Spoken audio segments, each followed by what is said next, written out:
Welcome back, you guys. I know the last few videos have been new cars. They've been, you know, your standard daily drivable cars, even if that was in the last video an E53 AMG.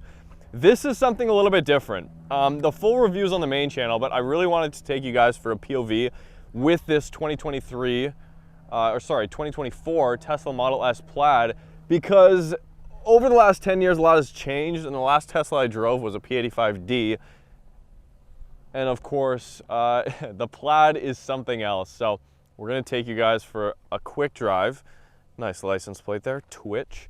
The infamous Plaid logo. That's how you know you do not wanna race this unless you're in, I don't know, a modified Turbo S, twin turbo Lambo, something like that. This one's got a big wing on it. The owner, who is actually sitting in the car right now, is building this kind of for track use, which is cool. The Tesla Model S notoriously known for just raw acceleration, but of course it is somewhat capable.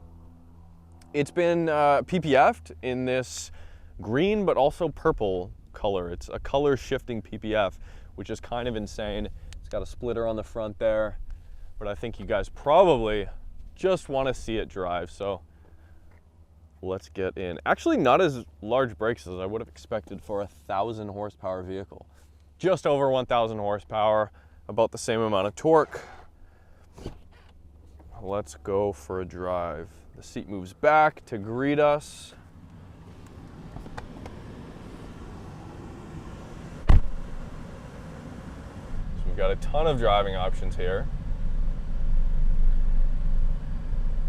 We're gonna set drag strip mode, and it's gonna take a couple of minutes just to basically condition the batteries and prepare everything for a full power launch. Now, I probably won't be I won't have a timer going for this this launch we're about to do, but on paper, I believe it's a 9.2 or a 9.3 quarter mile at well over 150 miles an hour, 0 to 60, below 2 seconds. I mean, turning this thing is a little bit of a chore with the yoke. But like with most other things in this car, there is a bit of a learning curve.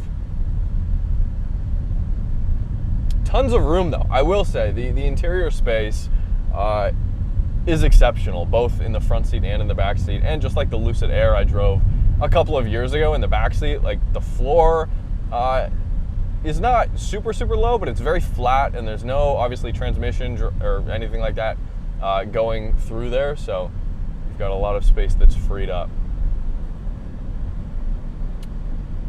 And right now, adaptive suspension, we are in advanced, firm, and sport, so ride comfort and handling. That's cool. You can adjust those separately, so you still have like body control for performance driving, but then you also can kind of keep it comfortable and separate them. But slow down here. We're gonna mat it from about 50 kilometers an hour.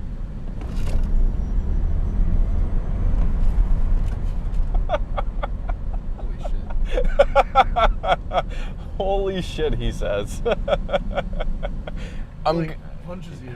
I'm gonna be honest. I mean, we've done a couple pulls today now. I don't want to say I'm getting used to it, but it's becoming eerily familiar. You know, it's kind of scary that it's becoming so familiar so quickly, and I'm becoming comfortable with it, because 1,000 horsepower should not be comfortable ever.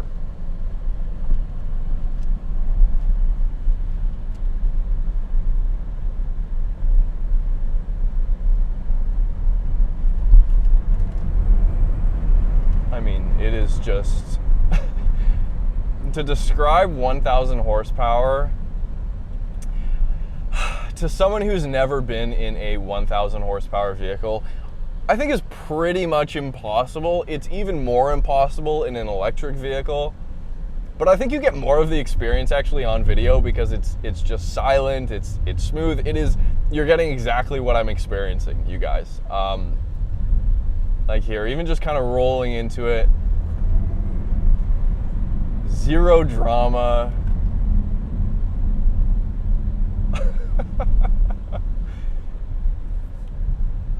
And I think what's both impressing me and surprising me the most is just how even in the quote-unquote stiffest ride setting here, still really comfortable. I mean, if you were to get into most modern AMGs, especially the V8 ones, the most hardcore ones, in the stiffest setting, or any modern M car, they're almost too stiff. A lot of people would drive those and be like, I don't want to daily drive them. And then, because of whatever suspension tuning they have, they're not able to dial out a lot of that even in the softest setting.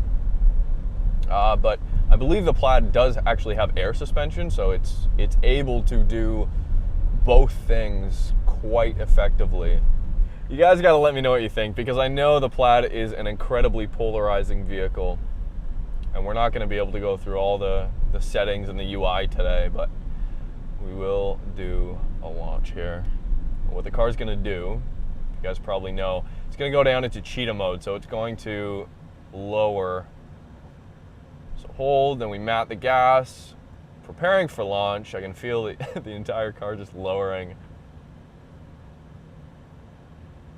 Ready to launch, let's go.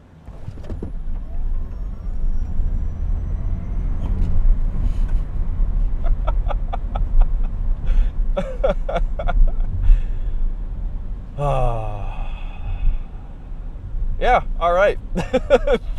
There you go. It leaves you speechless. There's, as cliche as it sounds, it leaves you speechless, and there's really nothing you can say after launching this a couple of times. This driveway here. Oh, what did I do?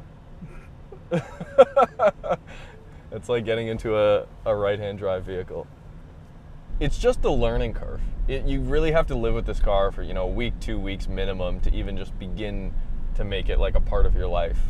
Once you get into the Apple ecosystem, for instance, you're just kind of in that system, everything's familiar. Once you get into the Tesla ecosystem, it's the same.